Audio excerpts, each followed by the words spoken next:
I also wanted to ask you about something else the fans have been asking about is, maybe you're not commenting much on dragons, but horses. Are they going to be in there? Are you going to be able to mount a horse?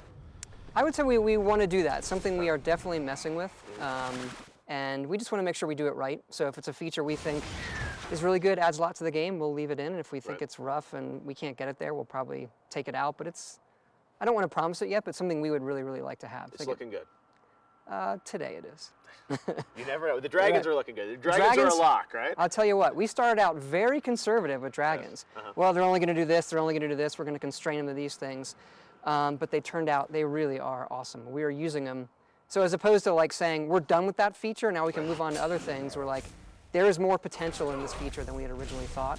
Right. So let's put even more time on it. So now we can have them appear anywhere. Multiple dragons. We don't have to script them. They know how to use the landscape. They can do bombing runs. They can land. They can walk around. They can perch on buildings. They can pick guys up. It really is, honestly, never played anything like it. Are we going to have baby dragons as well? Families of dragons or just? I don't think we're doing baby ones. No baby dragon? No. What do you call a baby dragon? Dragonling. Is that true? Yeah. All right, but not making it into the game. We've had dragonlings in previous games. They're little dragons. I think a dragonling could be. They're not the right vibe. Not the right vibe. No. Big monstrous dragons. Yeah, we want to scare you.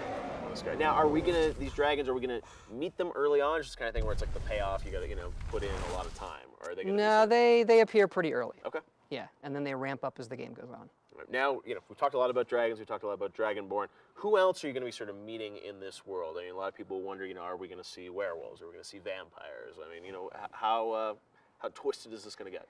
There's a lot of stuff in the game. We have a bunch of factions we're not talking about yet. We have a lot of different gameplay, and we want it to be with the Elder Scrolls where, you decide who you want to play and what you want to do, and this game pays off on that. So if the main quest deals with dragons, and if you don't want to deal with that, you might still run into them, but there's loads of gameplay styles and character class styles that you can play in the game. And you're not picking your class, though. It's sort of evolving, right? No, it's one of the things we did in Oblivion, where the game starts, you play a little bit, then a menu comes up and says, who do you want to be? And we sort of thought, a lot of people pick their skills then they play for a while, and then they realize, want to do something different now. Oh, I chose wrong. I didn't have enough information in the beginning of the game. So this time, you just play. All of your skills affect your leveling, but the higher the skill is, the more it affects it. So it's a very nice, elegant, self-balancing system for leveling up that we thought, it was a little bit risky to try, but it's worked out really well. Now, your games are always known for, having sort of, lots of openness to them, lots of branching paths, Absolutely. Lots of other ideas. How are you pushing that in a new direction in this game? And you think, is there anything particularly innovative about the way you're sort of telling the story that fans are going to? Yeah, one of the things we like to make it as open as possible, but the negative in that is we lose a lot of control. Yep. It's hard for us to control the game flow for a player or how hard things are or easy they are. So we built this new system called Radiant Story. That lets all of the elements to our quests be dynamic if we want them to be. So we can specifically write a quest, say, this person wants you to go do this thing, but we can also use Radiant Story to customize that quest for any parameters. Okay. Whether or not you've pissed this guy off or helped this other guy. So we can change major parameters or minor parameters. And that lets us sort of have a little bit more control over a game that is this big and this wide.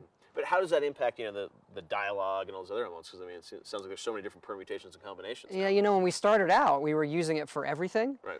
And that's the problem. You see right through the cracks that people, their dialogue doesn't have as much punch. So now, most of the quests are hand done. Okay. There are elements in the quests that we call radiant, really for random, based on what you've done. And then we have kind of side missions where someone says, oh, I want you to go to this nearby dungeon and get this family treasure of mine. But the dungeon is, the game can look and find a dungeon nearby that you haven't been to that might fit your level, and it will generate the item you're going to get.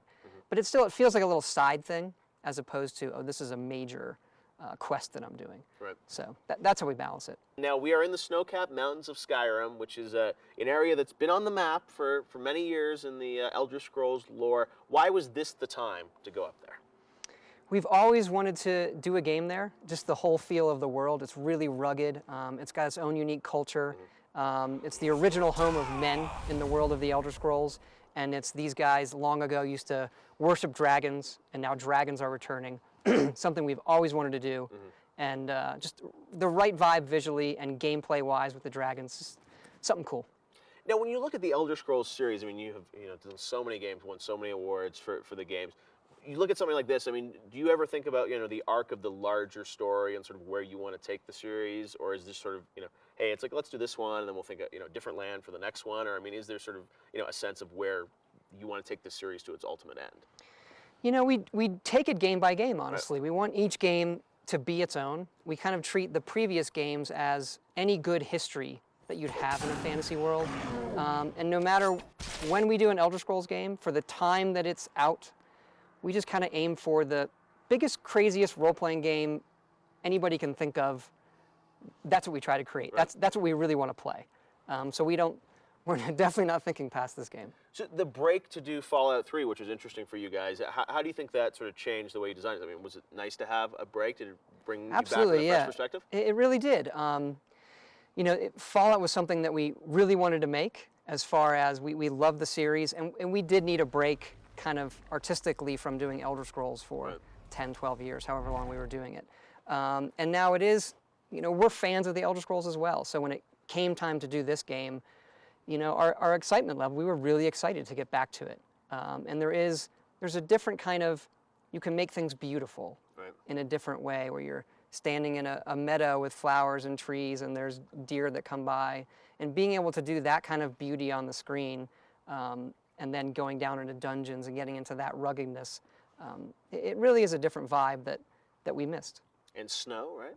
Yeah, we spent a lot of time rendering-wise on snow, and we're doing most of it dynamically, as opposed to an artist texturing something with snow on it. Right. We just found we were doing double duty. We're having to make rocks and chairs and trees and everything with or without snow at different orientations. So eventually our graphics guys programmed it so the snow can dynamically fall. And we just make a piece of art once, and you say this is how much snow it has on it, and it looks great. Can Dragonborn do a snow angel? No. No? No. I'll add that for you, DLC. Yeah, I was gonna say, or like at least roll a snowball, right? Yeah, no, we're not doing that. Sorry. No. Why are you playing the snow? We got bigger features to worry about. Bigger features? Dragonborn won't be tobogganing? No, he's not that kind of guy or girl. Okay. Yeah. That's right, because you get to pick, right? Yeah, you can. Guy or girl. Yep. Dragonborn. We have all 10 races again. You can be a male or female. Customize how you look. That's the whole vibe of Elder Scrolls. Be who you want to be. And does Dragonborn have a family? Are we going to meet his family, or he's a lone warrior? He is a loner who's come into this province. Yeah. We'll find out more about him and the dragons. But he's not a dragon, right? He's not a dragon, no. First person, you never know, right? No, he's not a dragon. No. Let's go. We cannot wait to play this. Coming out in November 11th. 11. And we got, more factions to learn about? More E3, hopefully we'll see some dragons in a big way. We're going to be showing a lot more dragons at E3, a lot more shouts, talking factions, a lot of... More shouts coming to E3? Absolutely, Have you been practicing your shouts? I will not be doing them. I'll have somebody else do it, like Jeremy. Let me ask you, the shouts, how did you come up with those? You have a guy who's like in charge of shouts? Emil Pagliarulo, who is the lead designer and writer on Fallout 3, great writer, and tasked him with coming up with the dragon language. Okay. And he literally went home one weekend and made mead, and came in the next Monday and said, "Here you go." And we're like, wow. Can he speak dragon? He is the best one at it. Yeah. When he shouts, the shout, like when you watch the trailer, the guy shouting, that's Emil. That is Emil. That is Emil. Yeah, he can really do it. Can you say a little something to us in dragon in this interview? I'm not that good at it. No. Thank you, or check out the game. I couldn't do that much. Dovahkiin. Pre-order now, GameStop. Right. All right, it is Skyrim. You guys can check it out on November 11th, and we'll see you at E3, I'm sure, Todd. Absolutely. Cool, thanks. Thanks.